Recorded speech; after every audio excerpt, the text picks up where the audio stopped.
I watched my wife's boss pour me the cheapest wine at the table while he served himself from a $300 bottle, and I knew I'd made the right decision to let him think I was broke. What he didn't know was that in exactly 47 minutes, I'd be signing a contract that would make me wealthier than everyone in this room combined.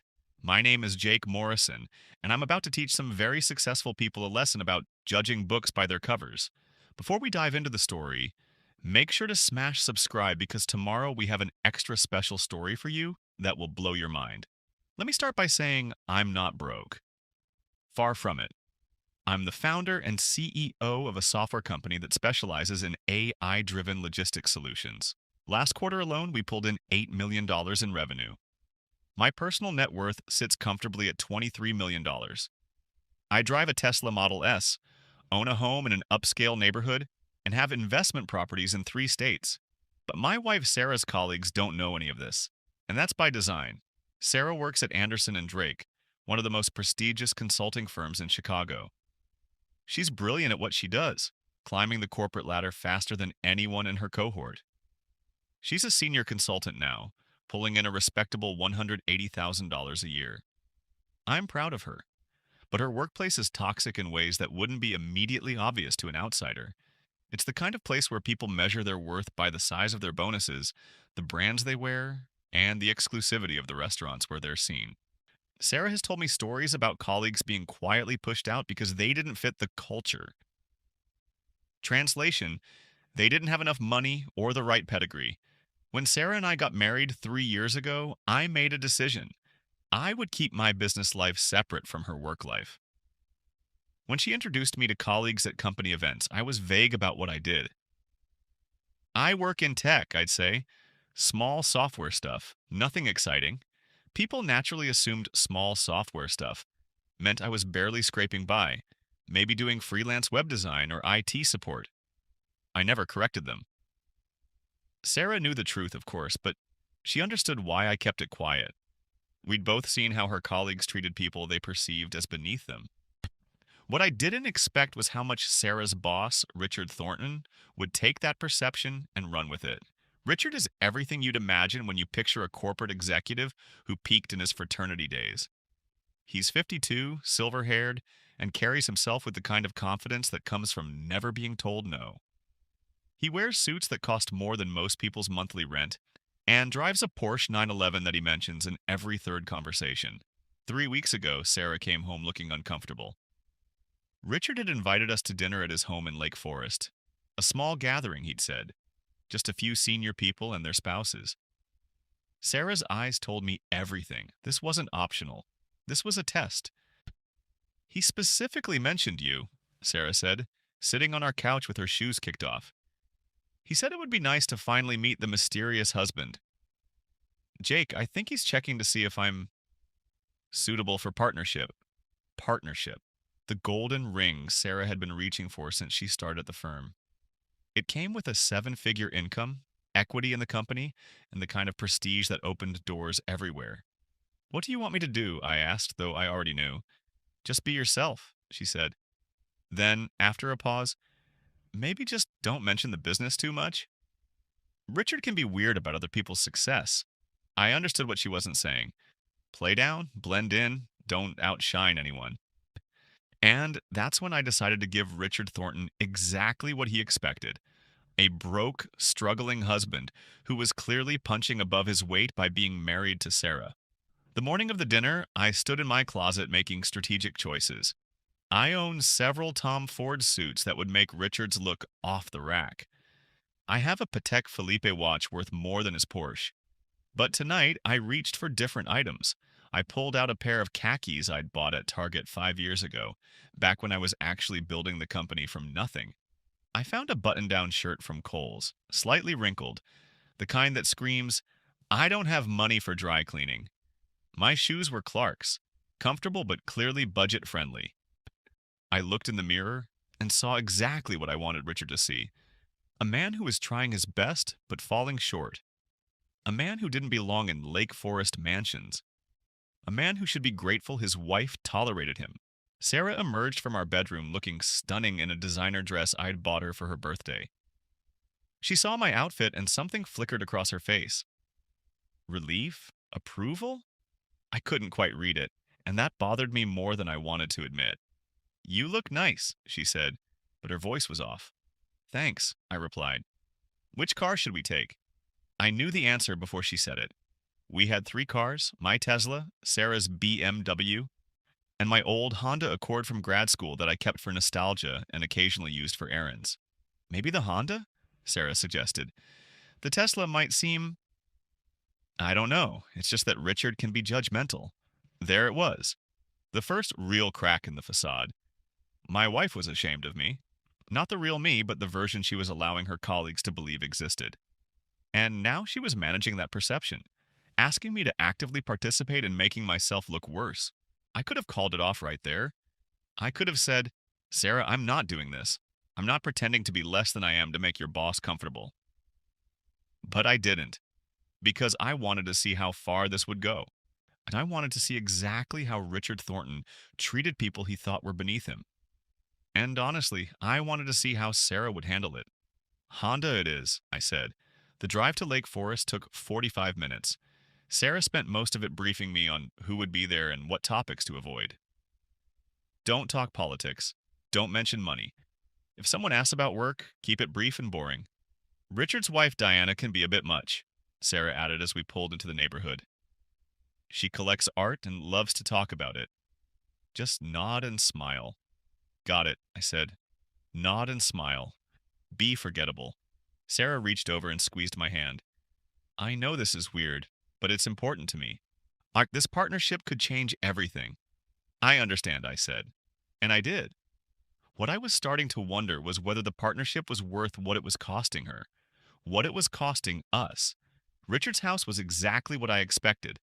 A sprawling colonial with professionally landscaped grounds and a circular driveway where several luxury cars were already parked. A Bentley, two Mercedes, a Range Rover, and Richard's Porsche. Our Honda looked like it had wandered into the wrong zip code. A valet actually laughed when we pulled up. Not cruelly, just a surprised chuckle like we were a punchline he hadn't expected. Sarah's face flushed red. Richard himself answered the door, drink already in hand. He was wearing what he probably thought were casual clothes. Slacks that cost $400 and a polo shirt with a designer logo.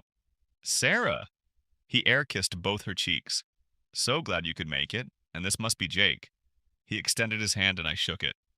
His grip was aggressive, performative. The kind of handshake that was trying to establish dominance. Good to finally meet you, I said. Likewise, likewise. Sarah talks about you sometimes. You're in computers or something? Software, I said. Yeah, I do some programming, IT work. Keeps the lights on. Richard's smile widened. Keeps the lights on. I like that. Honest work. Come in. Come in. The house was a monument to wealth without taste. Everything was expensive, but nothing was interesting. The art on the walls was the kind you buy because it's expensive, not because it moves you. The furniture was designer but uncomfortable. Even the air felt artificial, like it had been professionally scented. In the living room, 4 other couples were already mingling. I recognized some faces from Sarah's company parties. Michael, another senior consultant, and his wife Jennifer. Christine, who ran the healthcare practice, and her husband Paul. And 2 partners I hadn't met. Gregory and his wife Amanda, and Patricia with her husband Stephen. Diana, Richard's wife, glided over like she was on a runway. She was younger than Richard by at least 15 years. Eyed with the kind of face that had definitely seen a skilled plastic surgeon. You must be Jake, she said, her eyes doing a quick up-down assessment of my outfit. I watched her mentally file me under not important. Guilty, I said with a self-deprecating smile. Diana was just showing us her newest acquisition, Christine said, gesturing to a painting on the wall. A Rothko. I looked at the painting. It absolutely was not a Rothko. It was a decent reproduction at best, and not even of one of Rothko's better-known pieces. Stunning, I said, because that's what you say when someone shows you their expensive mistake. Diana beamed. You can appreciate fine art. How refreshing. I don't know much about it, I said, playing my role perfectly. But I know what I like when I see it. The conversation moved on. Richard offered drinks, and I noticed he poured Sarah a generous glass of an expensive-looking wine, while I got what was clearly a cheaper option from a different bottle. The symbolism wasn't subtle. We moved to the dining room, and I found myself seated at the far end of the table, separated from Sarah by three people. Another subtle message: you're here on sufferance, not as an equal. Dinner began with a discussion of vacation homes. Gregory and Amanda had just bought a place in Aspen. Patricia and Stephen were renovating their property in the Hamptons. Richard and Diana spent summers in Martha's Vineyard. What about you two? Diana asked Sarah. Where do you summer? I watched Sarah hesitate. We owned a lake house in Wisconsin that we loved, but she knew how that would sound to this crowd. We keep it pretty low key, Sarah said diplomatically. Maybe rent a place for a week here and there. How sensible, Diana said in a tone that meant the opposite. Not everyone can afford multiple properties. Nothing wrong with renting. Richard jumped in, apparently eager to establish the pecking order. Jake's in IT, right? Must be tough in that field. So much competition from overseas workers willing to do it for half the price. It has its challenges, I agreed mildly. I always tell Sarah she's the breadwinner in your relationship, Richard continued, and several people laughed. Must be nice to have a high-earning wife. Takes the pressure off. I saw Sarah's face flush. She opened her mouth to defend me, but Richard kept talking.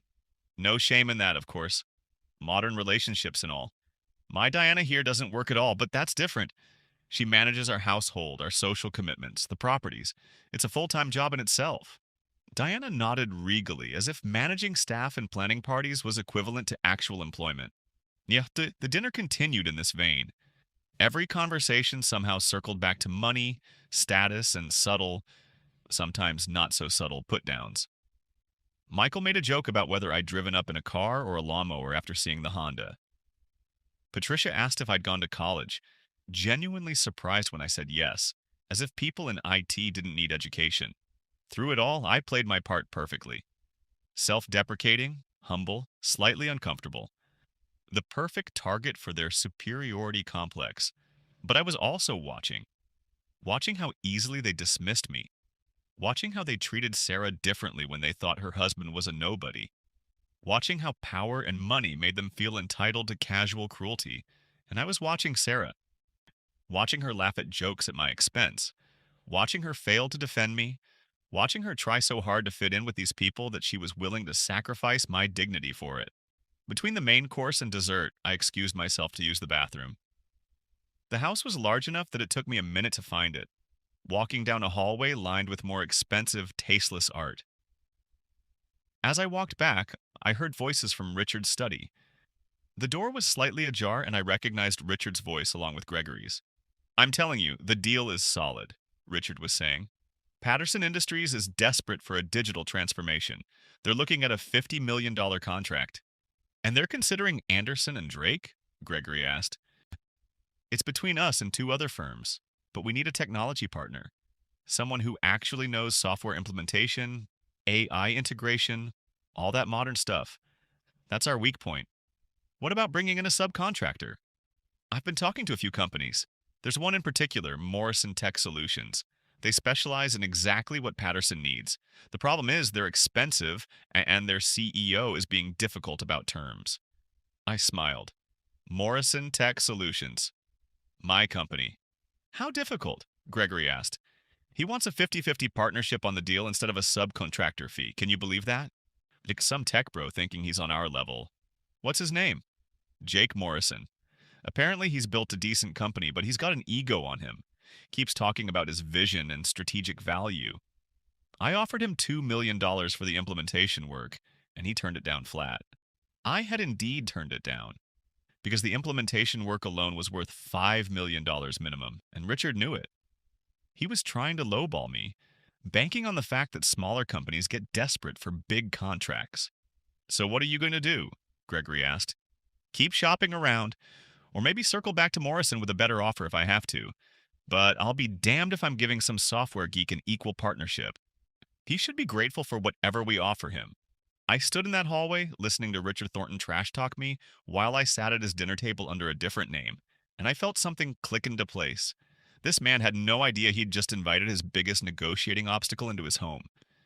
He had no idea that the broke IT guy he'd been insulting all evening was the same person who held the key to his $50 million deal. He'd been so blinded by his assumptions, so confident in his snap judgments, that he'd never bothered to connect the dots. My phone buzzed in my pocket. I pulled it out and saw an email from my attorney. The subject line read, Patterson Industries, final terms ready for signature. I opened it, skimming quickly. Yet Patterson had accepted our direct proposal, a $5 million contract for full implementation, cutting out the middleman entirely. They'd realized they didn't need Anderson and Drake at all. They just needed us. The email included a signature link. All I had to do was click it, and the deal would be done. Anderson and Drake would be out. Richard would lose his $50 million opportunity, and I would be $5 million richer by morning. I stood there with my finger hovering over the link, looking back toward the dining room where Sarah sat with her colleagues, still trying to prove she belonged in their world. Then I walked back to the table and sat down, phone in my pocket, decision not yet made. Dessert was being served. Some pretentious, deconstructed cheesecake that looked like a child's art project. Diana was explaining the philosophy behind the chef's approach to molecular gastronomy, and everyone was nodding like they understood or cared. So, Jake, Richard said, turning his attention back to me. Sarah tells me you're looking for new opportunities. Tough market out there for tech workers. I didn't say that, Sarah interjected quickly, but Richard waved her off. I have a buddy who runs an IT department at a mid-sized company. They're always looking for good help desk people. Want me to make an introduction? Might be a step up from freelancing. Help desk. He thought I worked help desk. That's very kind of you, I said. Happy to help. Sarah's one of our best people, so helping her husband is helping her, right? The condescension was so thick you could cut it with a knife. Around the table, I saw knowing smiles. They all understood the dynamic. Successful woman, struggling husband, benevolent boss offering charity. What happens next will turn this dinner upside down, shatter some fragile egos, and prove why the quietest person in the room is sometimes the most powerful. Stay tuned to see what happens next. If you're enjoying this story, please like, share, and subscribe for more. My phone rang. In the silence of the elegant dining room, it sounded jarring, almost rude. I looked at the screen. Patterson Industries CEO, David Patterson himself. I'm so sorry, I said, starting to stand. I need to take this, work emergency. At this hour? Diana said with a laugh. What kind of help desk emergency happens during dinner? The urgent kind, I said, stepping away from the table. I walked into the hallway but stayed within earshot. I wanted them to hear this. David, I answered. Thanks for calling back. Jake, I just wanted to personally confirm before you sign. We're thrilled to be working directly with Morrison Tech. Your proposal was exactly what we needed. Clean, efficient, and honestly, like cutting out the consulting firm, middleman saves us a fortune. I made sure my voice carried. I appreciate that, David. The $5 million contract terms look perfect. Our team is ready to start immediately. There was a sound from the dining room. Someone had dropped a fork. Excellent, David continued. I have to say, when Anderson and Drake tried to pitch themselves as the prime contractor with you as a sub, I was skeptical. But after meeting with you directly, I knew we should just work with you. Why pay their markup when we can get the best directly from the source? I couldn't agree more, I said. Send over the final documents. I'll sign tonight. Will do. Oh, and Jake? My board is already talking about phase 2. Look, if this goes well, we're looking at another $8 million for expansion. You'll be our first call. I look forward to it. I hung up and walked back into the dining room. Every single person was staring at me. The pretentious desserts sat forgotten. Forks were suspended in midair. Mouths were slightly open. Richard's face had gone pale. Did you just say $5 million? Sorry about that, I said, sitting back down. Where were we? Oh, right, you were kindly offering to introduce me to your friend's help desk position. Who was that on the phone? Richard demanded, his voice strained. David Patterson, CEO of Patterson Industries. You might have heard of them? I believe you've been trying to land them as a client. The silence was absolute. You're... Richard started, then stopped. You can't be... Jake Morrison? CEO of Morrison Tech Solutions? I finished for him. Yes, I believe you were just talking about me in your study. Something about my ego and not wanting to give me an equal partnership? Richard's face cycled through several colors, finally settling on a shade of red that probably wasn't healthy. Sarah was staring at me with an expression I couldn't quite read. Shock, definitely. But also something else. Fear? Embarrassment? This is some kind of joke, Michael said, but his voice lacked conviction. I pulled out my phone and showed them the email from my attorney. Here's the signature link for the Patterson contract. $5 million for implementation of their complete digital transformation. Due to be signed tonight. Gregory leaned forward, reading the email. His face went ashen. You cut us out. You went directly to Patterson and cut us out of the deal. Actually, they came directly to me. After your firm tried to subcontract us for $2 million on a job worth $5 million minimum, they realized they didn't need a middleman. Funny how that works. Richard stood up abruptly, his chair scraping against the floor. This is unethical. We brought you to Patterson. Doc, this is our relationship. You never brought me to Patterson, I said calmly. You tried to use my company's expertise without proper compensation. Patterson found our proposal independently when they started researching alternatives. Turns out when you treat people like they're disposable, they find better options. Diana was looking at me like I'd grown a second head. But you drove here in a Honda. You're wearing Target clothes. You said you did help desk work. I never said I did help desk work. Richard assumed that. I said I worked in software, which is true. I own a software company worth approximately $30 million. I drove the Honda because my wife asked me to. I wore these clothes because I wanted to see how you people treated someone you thought was beneath you. I turned to look at each of them in turn. And you showed me exactly who you are. You mocked my clothes, my car, my career. You made jokes at my expense. You treated me like hired help who should be grateful for your attention. This was a setup, Patricia said. You came here to humiliate us. No, I came here because my wife asked me to. The humiliation was all yours. You did it to yourselves by being exactly who you are. People who judge others by their bank accounts and use money as a weapon to feel superior. I looked at Richard. You offered me $2 million for a $5 million job, banking on the fact that I'd be desperate enough to take it. You called me a tech bro with an ego for wanting fair compensation. You trash-talked me in your study while I sat at your dinner table. And you did all of it because you assumed I was just some small-time contractor who'd be grateful for scraps from your table. Richard's hands were shaking. Jake, let's discuss this rationally. There's still time to work something out.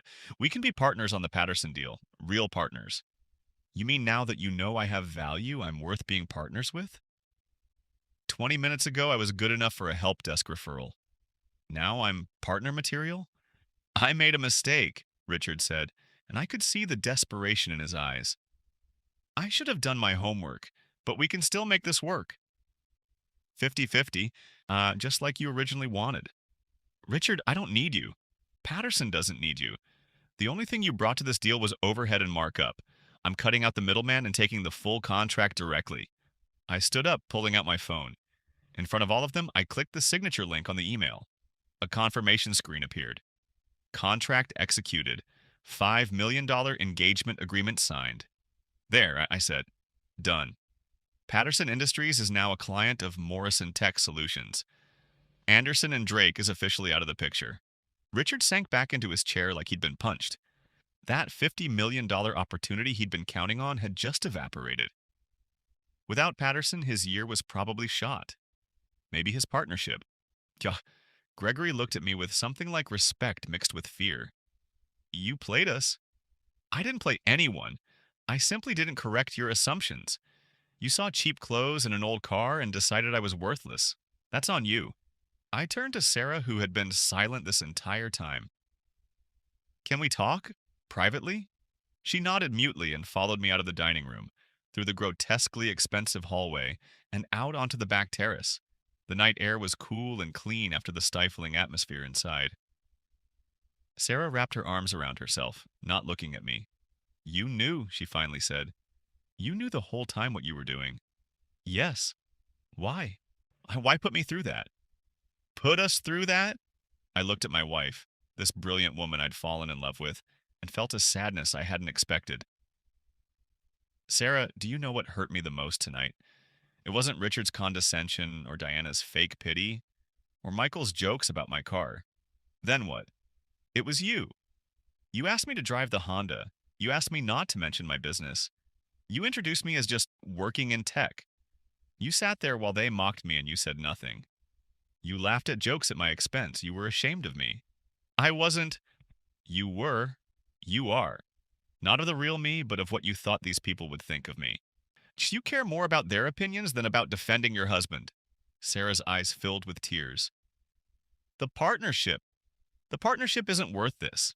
It's not worth compromising who you are. It's not worth surrounding yourself with people who measure human value in dollars and designer labels. You don't understand the pressure, the expectations, the culture of this place. I understand perfectly, and I think you need to ask yourself a question.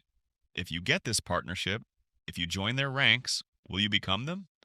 Will you be the person who looks down on the next person with the old car and the Target clothes? Will you judge people the way they judged me tonight? Sarah was crying now, a mascara running down her cheeks. This isn't fair. You set them up. You set me up. I gave them a choice. I gave you a choice. At any point tonight, you could have stood up for me. You could have told them I was successful, that I run a company, that I'm more than what they assumed. But you didn't. You made your choice. So what now? You sign your big contract and humiliate me in front of my boss and colleagues? You ruin my shot at partnership? Sarah, if your partnership depends on impressing people like that, on becoming like them, then maybe it's not worth having. And if you can't see that, then maybe we have bigger problems than Richard Thornton's deal. The door behind us opened. It was Richard, his face a mask of controlled anger. Sarah, I need to speak with you. Inside. Now. Sarah looked between us, torn. Then she wiped her eyes and walked back inside with Richard. I stood alone on the terrace, looking out at the manicured lawn and the expensive landscaping, feeling more isolated than I had in years. After a few minutes, I walked back inside. The dining room had been abandoned, desserts left half-eaten. I found everyone gathered in Richard's study, voices raised. Completely unprofessional, Richard was saying. Using your husband to sabotage a client relationship. I didn't sabotage anything, Sarah was protesting. Now I had no idea. You brought him here under false pretenses. I cleared my throat from the doorway. Everyone stopped talking. Let me make something very clear, and I said. Sarah had nothing to do with this. She didn't know I was negotiating with Patterson. She didn't know about the contract. She asked me to come to dinner, and I agreed. Everything else was your own doing. Richard pointed a finger at me. You deliberately deceived us. I wore inexpensive clothes and drove an old car. You made assumptions based on those superficial things. That's not deception. That's poor judgment on your part. You knew we were pursuing Patterson. I knew you'd approached my company with a lowball offer. I didn't know you were pursuing Patterson as a client until I overheard you discussing it tonight. And honestly, Richard, if you'd treated me with basic respect, if you'd made a fair offer in the first place, we might have been partners. But you couldn't see past your own arrogance. Gregory stepped forward. What do you want? There must be something you want, or you wouldn't still be here. I don't want anything from you. I signed my contract. I'm set. I came back in because I wanted to say something to my wife. I looked at Sarah. I love you. I've loved you since the day we met.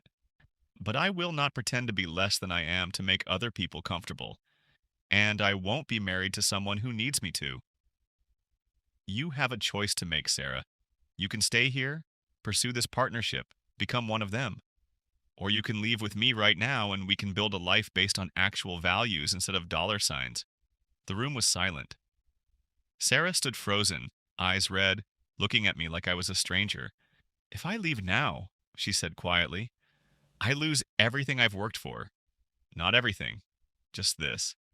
Just them. And honestly, Sarah, from where I'm standing, that doesn't look like much of a loss. Richard started to say something, but I held up my hand. This isn't about you anymore, Richard. Now, this is between me and my wife. I walked toward the door, then stopped. I'm going home, to our home. The one I bought with money I earned building something real, something valuable, something that doesn't depend on looking down on other people. You can come with me, or you can stay here with your wine snobs and your fake art, and your desperate pursuit of a partnership that will hollow you out from the inside. I walked out. Through the hallway, past Diana, who was frantically Googling my company on her phone, through the grand foyer, and out to the driveway where my Honda sat among the luxury cars like a rebuke to everything they valued. I got in and started the engine. I sat there for a full minute, giving Sarah time to decide. A part of me hoped she would come running out. Part of me knew she wouldn't. The front door opened. Sarah stood there, backlit by the chandelier light. She took one step forward, then another. Then she stopped. I saw her shoulders slump. She turned around and went back inside. I drove home alone. The next morning, I woke up in our bed, my bed now, I suppose, to find a note on Sarah's pillow. Her handwriting was shaky.